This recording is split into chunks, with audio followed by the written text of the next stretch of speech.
បំណុលឈាមឪពុកសូមអញ្ជើញទស្សនាកំបីខាននៅរោងភាពយន្តហែមជាតិនិងរោងចិនណារឿងបំណុលឈាមឪពុកជារឿងពិសេសរបស់ផលិតកម្មប្រាសាទកែវដែលប្រជុំសម្ដែងដោយតារាប្រជាប្រិយ4រូបយ៉ាងល្អផ្នែកគឺជាយុទ្ធនគង់សំអឿនវិចារដានីនិងកញ្ញាភូមិភាវី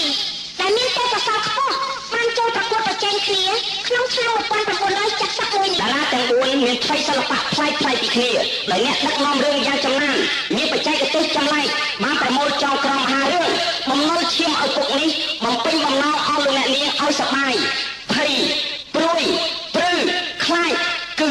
ឡុងស៊ីដេតដែលធ្លាប់កសាងខ្សែភាពយន្តជាច្រើនរឿងមហារីនិងអ្នកស្រីស៊ីសវ័តសាមននេះចាងបានផលិតកម្មនិងរចនាសម្លៀកបំពាក់សូមអញ្ជើញទៅទស្សនាកំបីខាននៅមហារឿង